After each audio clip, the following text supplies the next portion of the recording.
I'm a police officer in South Jersey. I've been doing this since I was 23. For the most part, it's not as exciting as it's cracked up to be. Not a whole lot happens in my county. Usually the worst calls are disturbance calls or an occasional shoplifting, with something a little more serious sprinkled in there once in a blue moon. I've done just about every possible shift there is. I did my time on the night shift, and there were definitely some weirder calls during the night shift than the day shift. But this one time I was working the night shift, I didn't get any calls. I was just cruising on a quiet road with no streetlights and woods on both sides.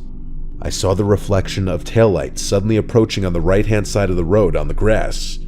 As I got closer, I saw that the driver's side door was open. I started to veer onto the grass as I slowed down, fully planning on getting out to see if the driver needed assistance. I saw someone step out of the car, stand by the door for a second, then started to run into the woods.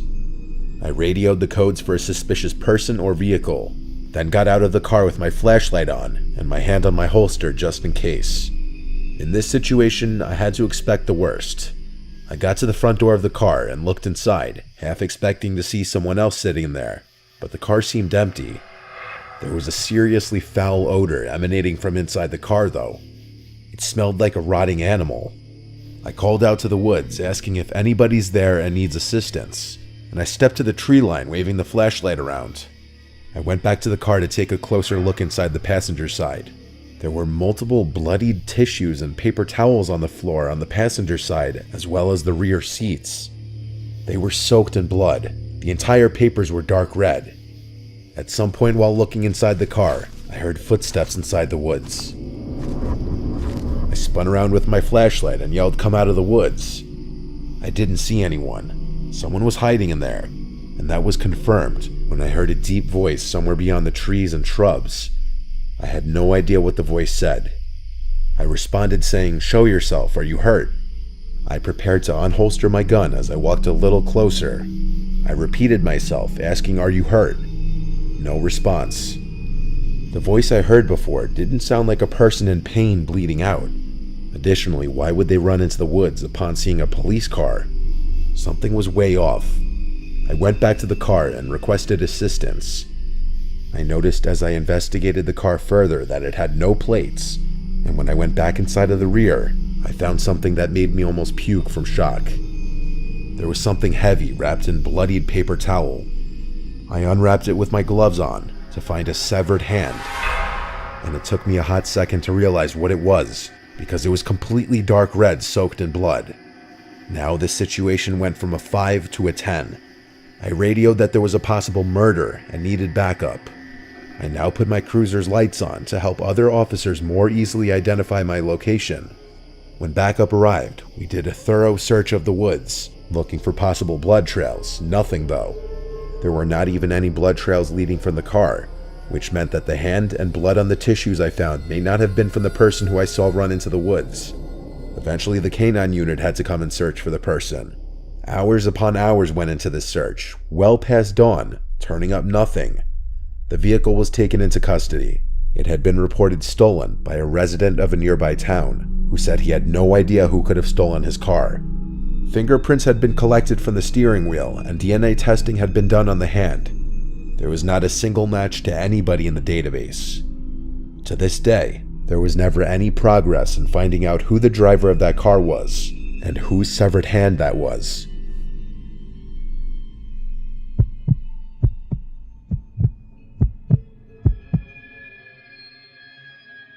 My partner and I are assigned to a unit in the sheriff's department that handles tethers, or ankle monitors. One night while looking for someone that absconded the program, we followed her last known location to a somewhat shady area of our county. Not many stops are routine, but this one was unsettling from the beginning. My partner walked to the front door, as I held the side of the house, keeping my focus on him and the side of the house. After knocking on the door, we could hear movement from inside. As the door opened, a middle-aged woman slowly peered out of the door and looked directly at me. There was no way she knew where I was standing. I was not in view of any window at the front or side of the house. What was strange was that most people would answer the person at the front door, not look at the side of the house first. After a moment, she let us in after we asked if she knew who Camille was, who we were searching for. She mumbled something to the effect that she was there. Things went from 0 to 100 immediately as she dropped to her hands and knees and started scooting on the floor yelling for Camille. This lady had some obvious mental issues, and we figured this Camille was a caretaker of some kind. We both knew the situation was off, but started searching the house. The entire time this woman was yelling for Camille, never once getting back to her feet, just kind of following us on the ground. The time must have been around 8 p.m. and it was dark outside. The inside of the home had one light on. There were no TVs or any electronics of any kind. The house had a strange feeling to it. The layout of this older style home had about 4 bedrooms and 2 floors. Every time I left a room, I swear I was in a part of the house I had not just been in. I would enter a hallway and seemingly be in another part of the house, like I entered a dimensional gap or something. The woman would sometimes be right behind me without making a sound. I was starting to question how all of this was possible. At one point, we both entered the upstairs, which looked to be a regular upstairs with bedrooms, or maybe a bathroom at the top of the stairs. As we tried to open the door, initially it would not budge. It appeared that it had been sealed somehow, like it had been painted over, and paint had dried in the seams of the door. After putting in a little extra effort, the door opened, revealing an attic, not bedrooms. If you remember Paranormal Activity, when the guy finds a picture of his wife and child in the insulation, that's what it looked like. There was nothing but storage space, insulation, and an older style light bulb with a string hanging from it. The lady was just sitting at the bottom of the stairs watching us, occasionally yelling for Camille. After what seemed like an hour of searching this house over and over again, going into rooms I swear I had just left, we called it and cleared the property. As we drove off, the woman was now standing right in front of the door, staring at us as we left. According to when we called dispatch and when we cleared, we were only there for 20 minutes. It felt like we were there for well over an hour or 2. I don't know what was more unsettling, the fact that it was late at night, the lady yelling Camille's name and scooting on her hands and knees, her quietly showing up behind me when I had not heard her move, or the fact that she was standing at the door just staring at us as we left. We have not returned to that house.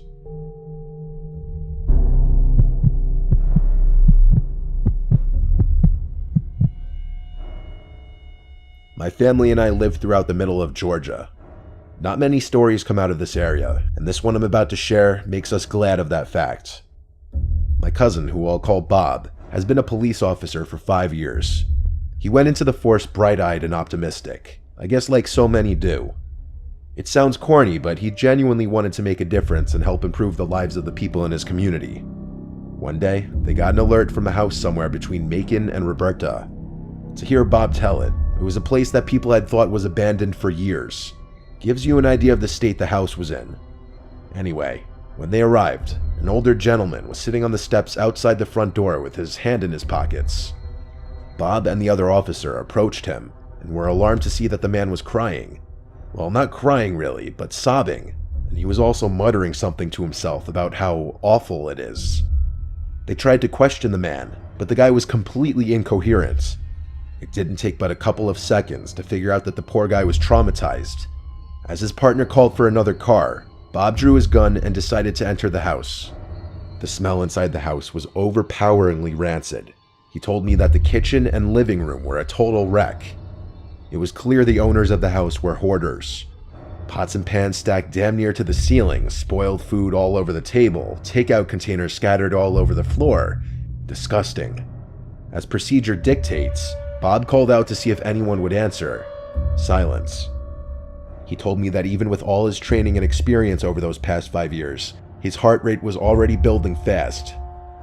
Gun at the ready, he checked out the living room and saw nobody was there either. He made his way down the hall where the smell was getting much worse. Just as it all became too much, he covered his mouth and nose and opened the door to what he suspected was the bedroom.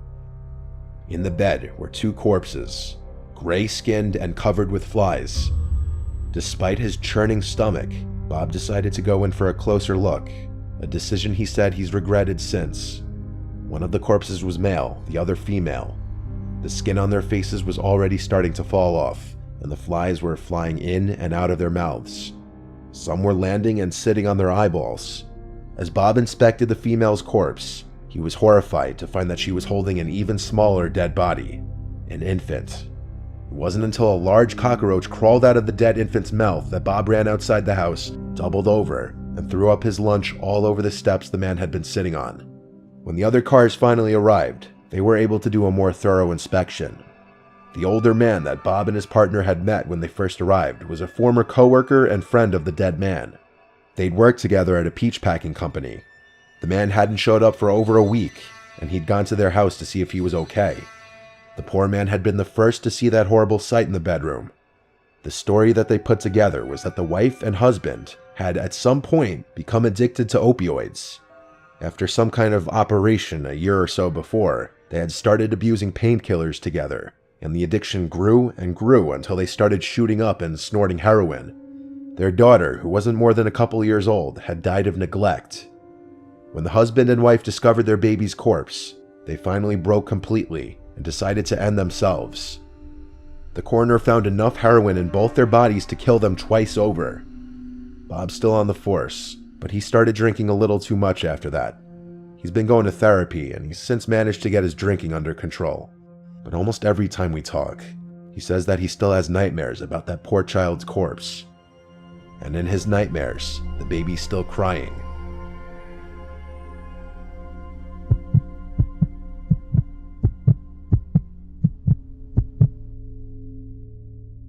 I once responded to a call of a possible breaking and entering.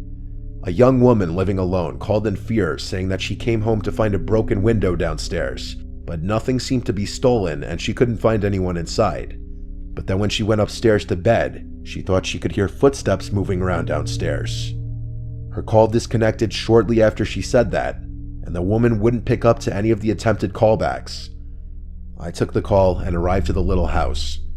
I went to knock on the front door, and after a minute, I gave it another set of knocks and pressed the doorbell. After another minute, I tried one more time, this time banging really loudly and ringing the bell again. When there was no answer this time, I decided to inspect the house. I walked around the house, and I found the busted window. It was a window big enough to crawl through with ease. I stuck my head into the dark house and yelled, "It's the police." It was silent. I radioed to dispatch that the house seemed silent. More officers were en route, but I didn't feel right waiting around in case there was someone truly in danger in the house. I radioed that I'm going into the house through the window, and then I climbed through it. I stepped over the shattered glass into the kitchen. I drew my gun and started walking through the kitchen, hearing the glass crunching below my boots. I shouted into the house to make my presence as a police officer known to anyone who was inside. I didn't hear any footsteps, so I went upstairs, as the woman on the phone told dispatch that she heard footsteps downstairs, so that would mean her bedroom was upstairs. I wasn't trying to be too quiet as I went up the stairs, but I also wasn't stomping around. I didn't know what to expect, if someone with a weapon was in the house, or if the woman was just alone in bed. I said, "Ma'am, it's a police officer. Are you here?" And I heard back a soft female voice from upstairs saying yes. I followed the voice to one of the bedrooms, where I saw a woman sitting up in her bed under the covers. She looked at me, and I asked if she was okay. She said she was fine. I noticed a slight tremble in her voice. I kept the lights to the bedroom off as I looked at her. There was enough natural moonlight in the room that I could examine her facial expression. She looked distressed. I told her I was responding to her phone call, and then I asked her why she hung up and didn't pick up the callbacks. She stuttered and said no one is here. I caught on to what was going on. I looked at the closet and made a slight head nod to her. She very slightly shook her head no. I looked down under the bed and pointed, and she shook her head yes.